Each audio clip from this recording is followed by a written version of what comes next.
마태복음 28장 16절에서 20절입니다.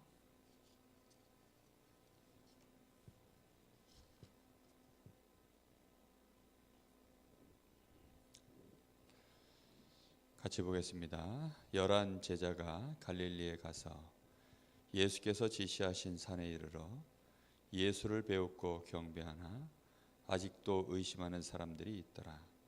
예수께서 나와 말씀하여 이르시되 하늘과 땅의 모든 권세를 내게 주셨으니 그러므로 너희는 가서 모든 민족을 제자로 삼아 아버지와 아들과 성령의 이름으로 세례를 베풀고 내가 너희에게 분부한 모든 것을 가르쳐 지키게 하라.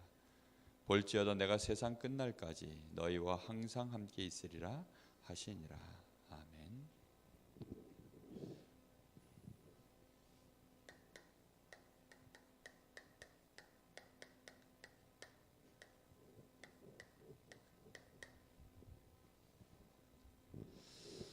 모든 족속으로 제자 삼아라. 오늘 우리가 봤던 훈련 메시지가 모든 얘기를 다 했기 때문에 사실 제가 할 얘기가 별로 없습니다.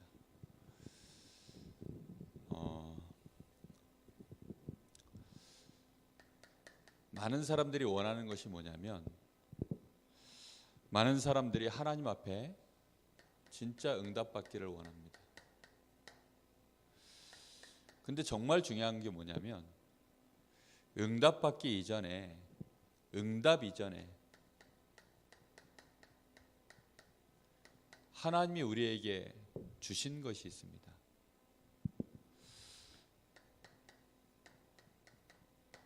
그게 복음입니다. 단순히 복음만 주신 것이 아니라 이 복음 안에는 어마어마한 축복이 다 들어 있습니다. 이걸 진짜 우리가 알고 누리면 사실은 우리가 받길 원하는 응답이 이 안에 다 들어있다는 사실을 알게 됩니다. 우리에게 이미 선물 보따리를 줬는데 선물 보따리 안에 뭐가 들어있는지 확인을 해야죠. 여자분들이 그런 얘기 많이 하시더라고요. 집에 원체 여기저기 많이 쌓아놓다 보니까 집에 있는 물건인데 잊어버린 거야. 그래가지고 없는 줄 알고 또 새로 샀다네. 나중에 보니까 그 물건이 나와요. 이미 우리에게 와 있는데 우리는 없는 줄 알고 자꾸 달라 그러는 거죠. 이미 우리는 복음 안에서 하나님이 모든 축복 다 주셨는데 이 복음을 누리는 일이 우리에게 모든 것입니다. 그래서 이 축복을 우리가 누리기 시작하면 자연스럽게 우리에게 하나님이 진짜 주시길 원하시는 뭐가 준비되냐면 그릇이 준비되어지는 거예요. 그래서 우리가 이 그릇 준비하려고 우리의 체질 바꾸는 훈련을 하는 것입니다. 그래서 훈련받지 않는 자는 사실은 응답받기가 어려워요. 큰 응답을 받기에는 준비되지 않았기 때문에 하나님이 줄 수가 없는 겁니다. 그래서 그냥 주일날 와서 예배드리고 그게 나쁘다는 거 아닙니다. 그러나 그 사람은 하나님 앞에 응답받기가 거의 불가능합니다. 우리가 그냥 와서 예배 한번 드리고 가는 걸로 만족하는 신자라면 하나님은 그 사람한테 더 이상 응답 주실 이유가 없어요. 왜 그렇지요? 그 사람은 구원받는 순간에 이미 하나님이 다 주셨기 때문에 이미 다 주셨어요. 하나님이 천국을 이미 준비해 놨습니다. 그럼 됐지. 더 필요한 게 있겠습니까? 어차피 사는 동안에 우리가 원하는 응답의 수준이라는 것이 불신자처럼 먹고 사는 수준의 응답을 원하는 거니까요. 그러니까 그런 사람들은요, 한나가 깨달은 것처럼 그런 아들들은 세상에 가득 있어요. 그런 아들 내가 하나 더 응답 받아본들 하나님 보실 때는 그냥 아들 하나 추가되는 거지 하나님하고는 아무 상관이 없습니다. 우리에게 이미 천국 주셨으면 다 준 겁니다. 사실은 그래서 정말로 우리가 하나님 나라를 위하여, 전도와 선교를 위하여 뭔가 우리의 남은 생애를 우리가 응답받길 원한다면, 그래서 우리가 훈련을 받아야 되는 거예요.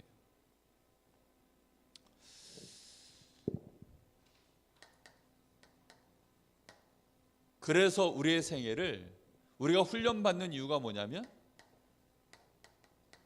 내가 참 제자가 되기 위해서 훈련을 받는 겁니다.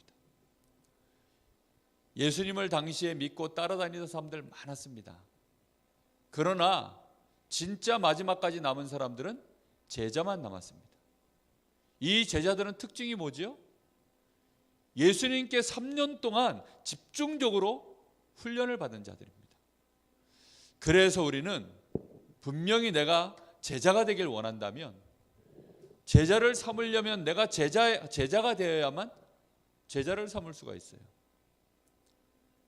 아니, 어떤 사람이 아마추어에 가서 돈을 내고 배우겠습니까? 그런 법은 없거든요. 프로페셔널이 되어야 그 사람에게 가서 내가 돈을 내고 지불해서 그 사람에게 내가 배워서 제자가 되는 거죠. 그래서 제자에서 제자로 가는 거지, 단체 교육을 해가지고는 절대 제자가 세워지지 않습니다.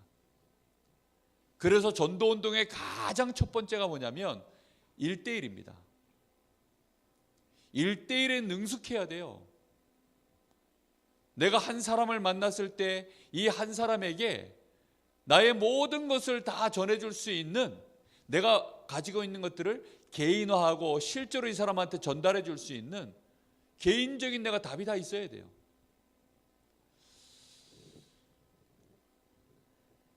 그래서 우리는 분명히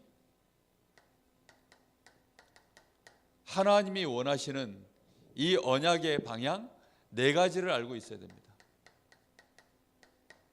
하나님이 우리에게 언약을 왜 주셨습니까? 하나님이 우리에게 언약 주신 이유를 정말 알아야 되는 거죠.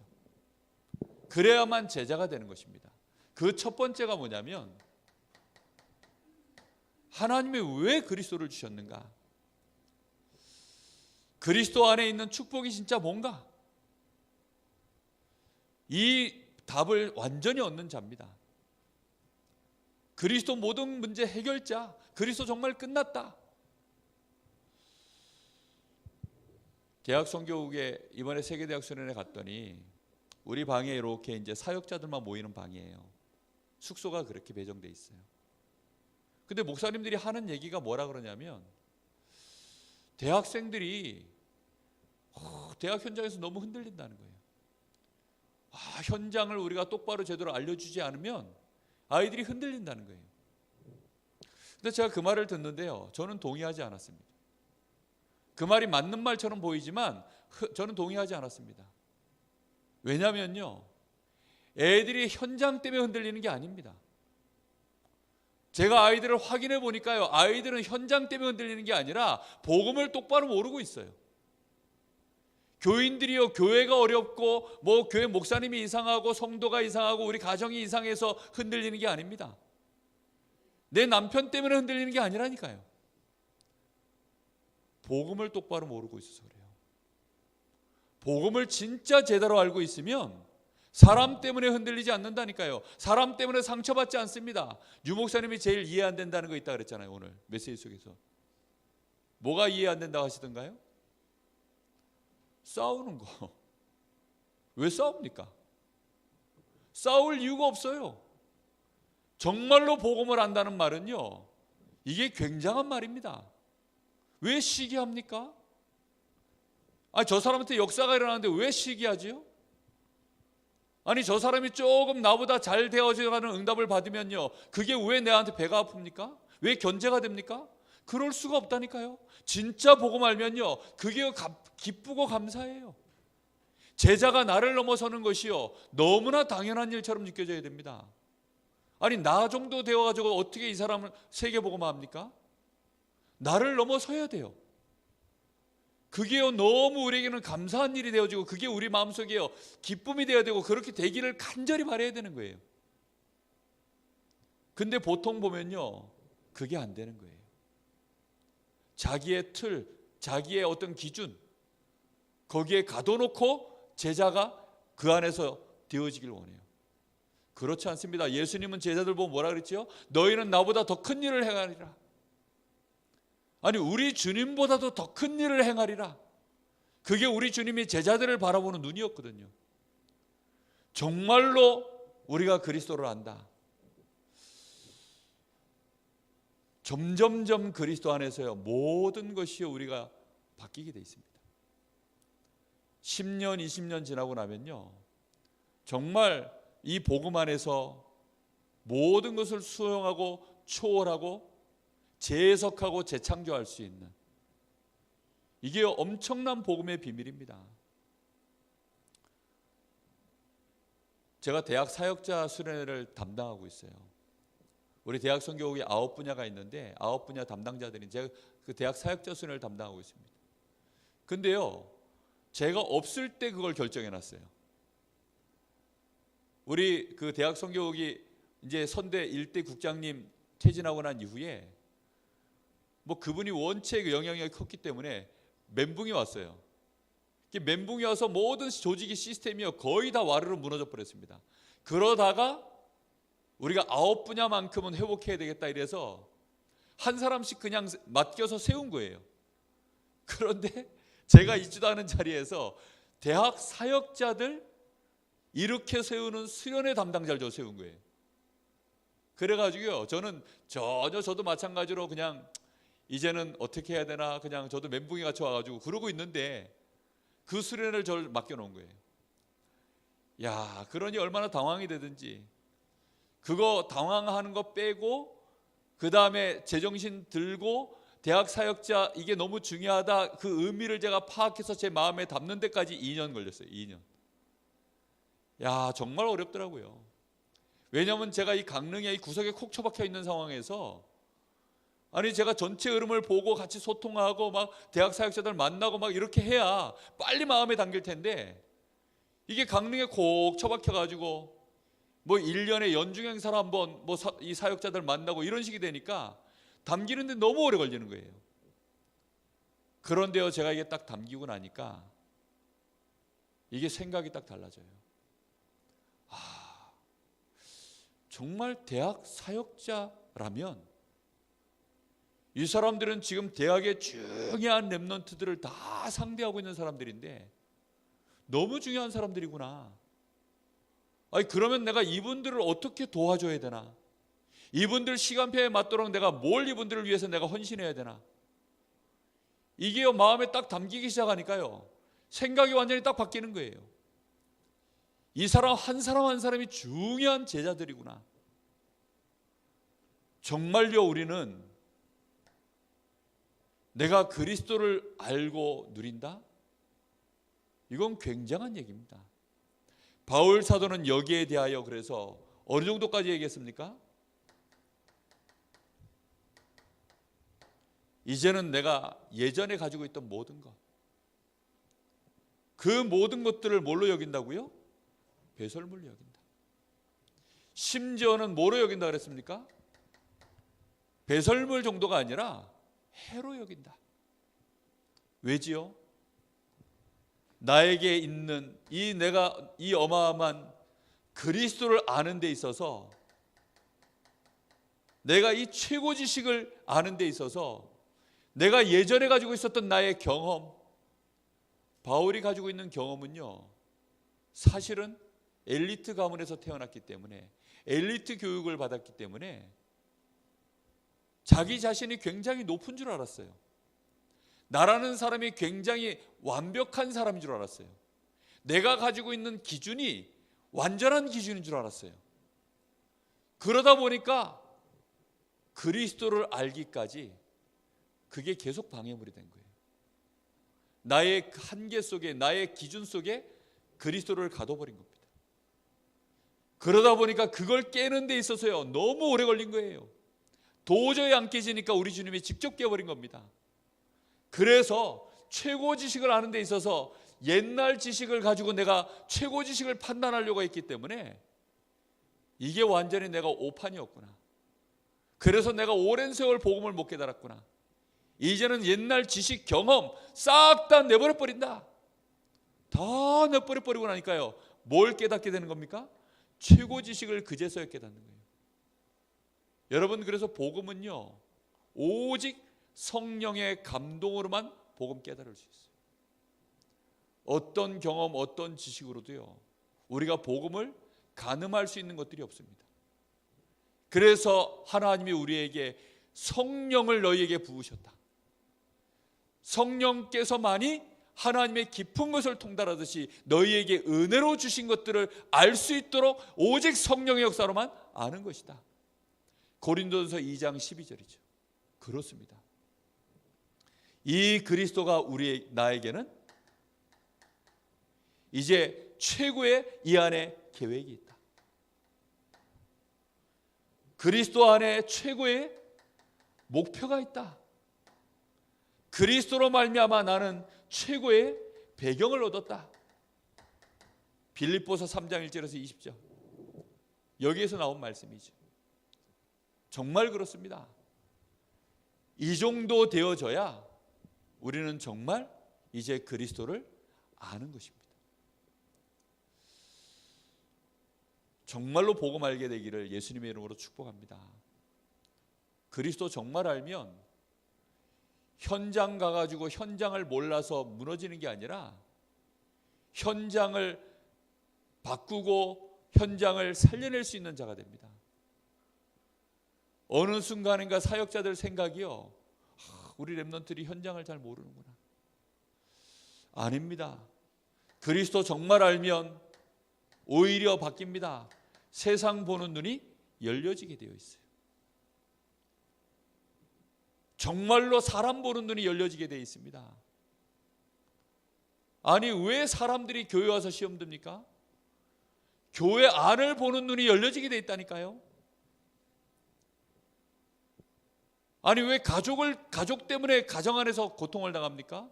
아닙니다. 우리 집 보는 눈이 열려지게 되어 있어요. 내 눈이 이상한 겁니다. 지금 무슨 눈 가지고 보는 거지요? 배설물 가지고 세상을 보는 거예요. 배설물 가지고요, 지금 교회를 보는 것입니다. 배설물을 가지고 지금 나 자신을 보는 거예요. 그러니까 내가 너무 연약해 보이고 세상은 너무 커 보이고, 배설물 가지고 보면요, 모든 게요 배설물입니다. 하나님 보실 때는요 다 가치가 없어요. 그런 눈 가진 사람을 하나님이 어떻게 가치 있겠습니까? 정말로 복음, 그리스도를 정말로 우리가요 기준 삼고 절대 기준으로 삼고 보면요 달라지기 시작합니다. 정말로 세상에는 뭐가 없습니까? 세상에는 구원이 필요한데 구원의 길만 없구나. 세상에는 모든 게 다 있는데 정말로 이 세상에는 뭐가 없습니까? 강단에선 얘기하지 않았지만요, 이게 없습니다. 서밋. 세상엔 진짜 구원받은 자들도 치유받아야 되고 모든 사람 다 치유받아야 되는데 참된 치유의 답이 없구나. 참된 서밋이 없구나. 이 눈이 열려지면 그때부터 깨달아지는 게 전도입니다. 그러면 참된 전도는 뭘까요? 참된 전도는요, 나가서 우리가 복음을 전한다. 그게 전도 맞습니다. 그런데 그 전도를 하는, 그런 행위를 하는 목표가 분명해져요. 제일 처음이 뭔지 압니까? 제자를 찾는 것입니다. 제자를 찾는 것이요 다예요. 예수님이 공생의 사역, 제일 첫 번째 사역이 현장 다니면서 뭐 하셨죠? 제자를 부르셨습니다. 제자를 선택하는 게 답니다. 그래서 교회 안이든 교회 밖이든 굉장히요 이 눈 가지고 쳐다보지 않으면 사실은 역사가 일어나지 않습니다.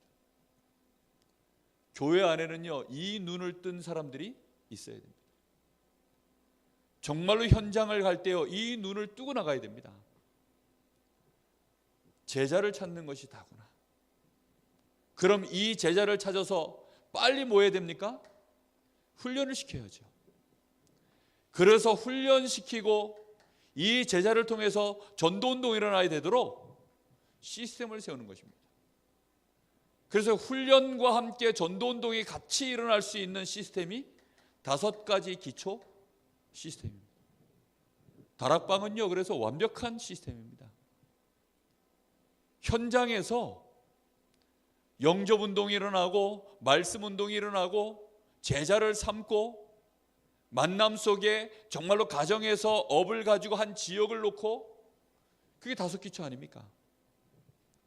요 기초를 실제로 현장의 시스템을 깔아가는 거죠.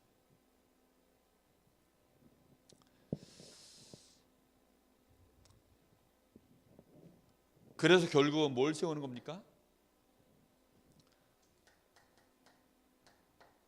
최고의 시스템 중의 시스템, 교회를 세우는 겁니다. 모이는 교회, 흩어지는 교회. 로컬 처치, 파라 처치. 로컬과 파라가 함께 가는. 근데 파라 처치를 잘 모르면 전도운동이 절대 안 일어납니다. 확산시켜 나가야 돼요. 그게 파라 처치입니다. 지교회도요, 아무리 현장에 있어서 모이기만 하면 그거는 로컬에 끝납니다. 모여서 뭐 해야 됩니까? 어떻게 하면 더 흩어질까? 그게 전도운동의 중요한 키입니다. 로컬과 파라라는 말은요, 정말로 제대로 우리가 사상으로 딱 가지고 있어야 돼요.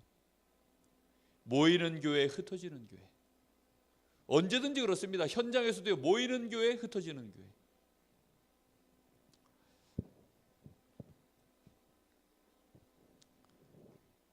그리고 내가 정말로 이 축복을 제대로 누리려고 하니까 이걸 가슴에 품고 정말로 이때부터 우리가 기도하면 우리의 중심 속에 진짜 일어나는 것이 뭐냐면, 그래서 성령 충만함을 받으라고 했구나. 그래서 성령이 역사하셔야 되는구나. 내 힘이 아니라 하나님이 주시는 힘. 내가 계획하는 것이 아니라 하나님의 인도를 따라. 이 3가지, 이 그리스도 안에서요, 이 전도까지의 방향을 탁 두면 기도 자체가요 딱 달라지는 겁니다. 여기에 하나님의 모든 이때부터 기도를 하면요, 하나님은 모든 응답을 다 부으시게 되어 있습니다.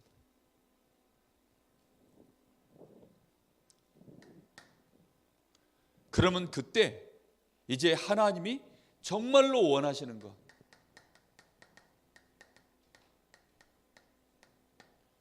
하나님이 역사하시는 방향을 우리는 정확하게 받게 됩니다. 그 첫 번째가 뭘까요? 하나님이 나와 함께 하셔서 내가 있는 모든 곳에, 모든 곳에서 역사하길 원하시는 겁니다. 그걸 보고 전도라고 합니다. 하나님이 함께 하셔서 내가 있는 모든 곳에서 하나님의 역사를 이루시는 거예요. 요셉이 있는 곳에 전도 역사가 일어났죠. 요셉이 있는 곳에 하나님이 함께 하셨습니다. 그곳에서 요셉은요, 조용히 하나님이 나와 함께 하시는 이 복음의 비밀을 누리고 있었습니다. 절대 배설물과 같은 기준을 가지고 자기의 상황을 보지 않았습니다. 현장을 보지 않았습니다. 여호와께서 요셉과 함께 하심으로 그걸 가지고 현장을 쳐다봤어요. 그러니까 역사가 계속 일어나는 거죠. 그러면서요, 하나님은 뭘 하길 원하시느냐? 파고들길 원하시는 거예요. 현장에 파고들어야 되는 것입니다. 현장에 파고들려고 하니까 뭐가 필요하죠? 반드시 그 현장에 제자를 찾아라. 일꾼이 일어나야 되는 것입니다. 그래서 시스템이 없으면, 일꾼이 없으면 절대 안 되는 것입니다. 왜 우리는 파고들어야 되죠? 이미 현장은요, 종교가 이미 다 장악해 버렸어요. 정치, 경제, 사회, 문화 모든 것이요, 현장에 싹 다 물들어 있습니다. 완전히 물들었기 때문에 파고 들어가서 그 현장에 실제적인 답을 던져야 돼요. 정치인들에게 우리가 어떻게 복음 전합니까? 교회 강단에서요, 아무리 정치가 어떻고 저떻고 거기에 복음 전해야 된다 얘기해도요, 소용없습니다. 정치 현장에 제자를 찾아내서 그 제자를 중심으로 파고들어야 됩니다. 그래서 그 사람을 제자로 세워서 그 사람이 그 현장의 정치인들에게 복음 전해야만 파고드는 거예요. 오늘 그래서 제가 6.8혁명 그 영상을 점심 식사 이후에 같이 한번 봐야 되겠다 싶은 생각이 들어요. 왜냐하면요, 실제로 지금 이 3단체나 이 4단의 서밋들이 어떻게 현장을 실제로 파고들었는지에 대한 내용이요, 너무 잘 나와 있어요. 근데 그걸 전도자의 눈으로 보면요, 정말 우리가 파고들지 않으면 불가능한 거구나. 어느 정도까지 파고들었는지 압니까? 모든 후대들의 사상까지 파고들었어요. 모든 후대들의 지금요, 그 사상 모든 기준 다 파고들어 가지고요, 그들이 지금 이제는 정치, 경제, 사회, 문화 모든 파트에 요직에 다 들어가 있습니다. 대한민국은요, 공산주의 사회입니다. 지금 대한민국은요, 민주주의 사회가 아니에요. 이제 이미 공산화됐다니까요, 사상 자체가. 아니, 얼마 전에 그 그림 하나가 이렇게 그 그림 만평으로 하나 떴더라고요. 뜬 그림을 보니까요, 어떻게 떠 있느냐, 머리가 김정은이에요. 근데 몸은 유치원 어린 애기야. 근데 이 김정은이가 이 김정은 머리인데 몸은 유치원 어린 아기인데 여기 개를 한 마리 탔어요. 개를 한 마리 딱 탔어요. 근데 이 개의 머리가 누군지 압니까? 문재인 대통령이. 어린아이 같은 김정은이가 개를 한 마리 탔는데 이 개를 마음대로 조종하는 거예요. 이게 문재인이에요. 참 심각하죠. 이거 하나로 지금 대한민국 상황 지금 다 정리되는 그림입니다. 심각합니다. 우리가 복음 전한다, 제자를 삼는다, 우리가 어느 정도 가슴에 품어야 될까요? 우리가 어느 정도 한 렘넌트와 한 인물을 쳐다봐야 될까요? 그래서 유 목사님이 처음부터 뭔 얘기하셨냐, 60년 마스터 플랜, 이거 가지고 있어야 된다.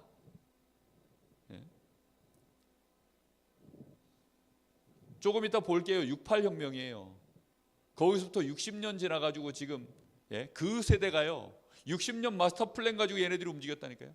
60년 마스터 플랜이란 말은요, 적어도 한 세대가 아니라 몇 세대입니까?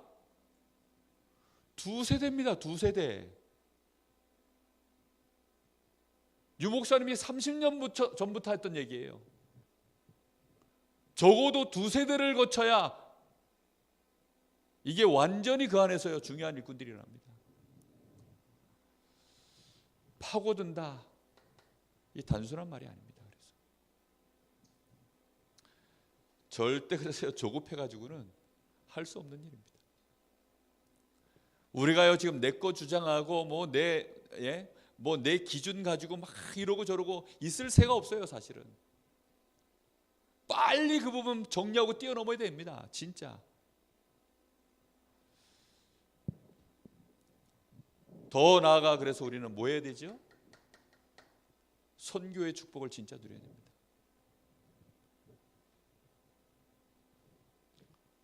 이사야 60장 1절에서 20절, 일어나라, 빛을 발하라. 땅을 덮었고 캄캄함이 만민을 덮었다. 땅과 만민을 다 덮어버렸어요.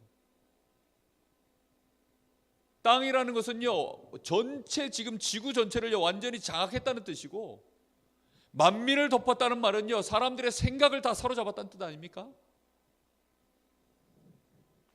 캄캄함과 어두움이요. 그래서 일어나라, 빛을 발하라. 이거 하는데 모든 축복을 다 주시겠다고 말씀하십니다.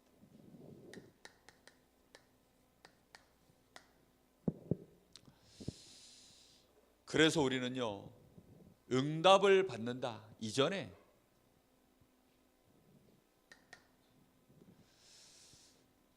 정말로 곳곳마다 어떻게 하면 이런 제자를 세울 것인가? 어떤 제자요? 이 언약의 흐름을 딱 붙잡고 거기서 진짜 기도하는, 정시 기도하는 제자. 여러분, 우리 성도들이 있는 모든 곳에서 이걸 가슴의 언약으로 붙잡고요, 기도하는 제자들.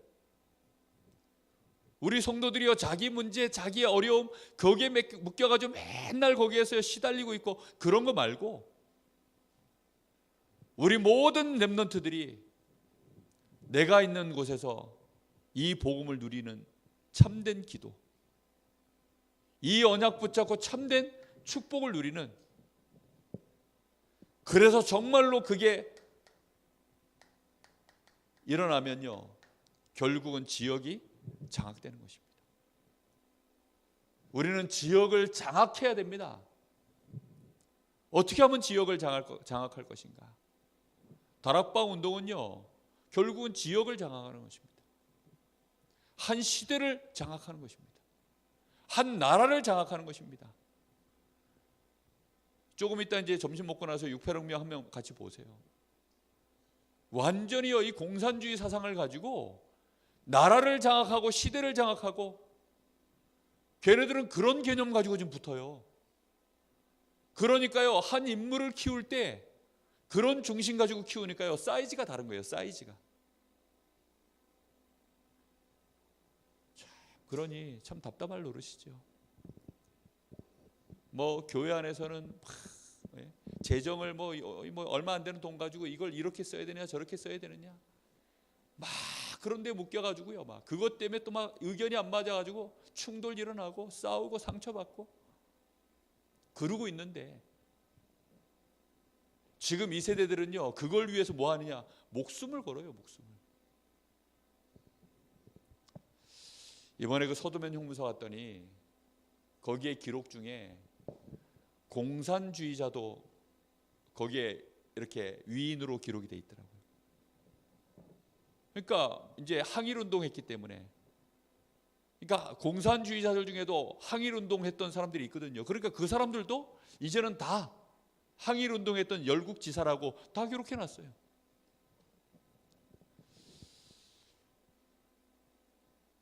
좀 더 지나면 더 많이 기록될 겁니다. 아마 제가 볼 때는. 군사정권 시절 같은만 해도 방공 막 할 때만 해도 절대 그런 사람들 못 들어가죠. 근데 이제는요, 다 들어갑니다. 이미 대한민국은요, 완전히 물들었습니다. 실제로 지금 장악돼 있다니까요. 말도 안 되는 법들이 지금 계속 올라오잖아요. 오늘도 당장 보니까 모슬렘 뭐 기도처, 임시 기도처 만든다고 그거 반대 서명운동 또 글이 올라왔더라고요. 이미 지금 그렇게 되어 있습니다. 모슬렘들은요, 지금 유럽 전체를 장악해버렸어요. 이미. 어떻게 장악하느냐, 많이 나라, 많이 무조건 많이 나서 모슬렘으로 키우는 것이다. 와, 그래서 결국은 지금 표가 막 어마어마하게 많으니까, 모슬렘 표가요 이제는 뭐 유럽의 나라들마다 완전히 뭐 표가 제일 많으니까 모슬렘을 위한 정치가 계속, 법이 계속 만들어집니다. 좀 그렇게 가고 있어요. 우리 주님이 이 말씀을 하실 때 그냥 간단하게 하신 말씀이 아닙니다.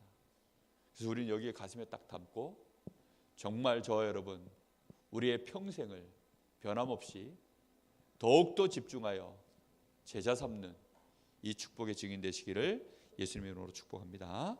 기도합니다.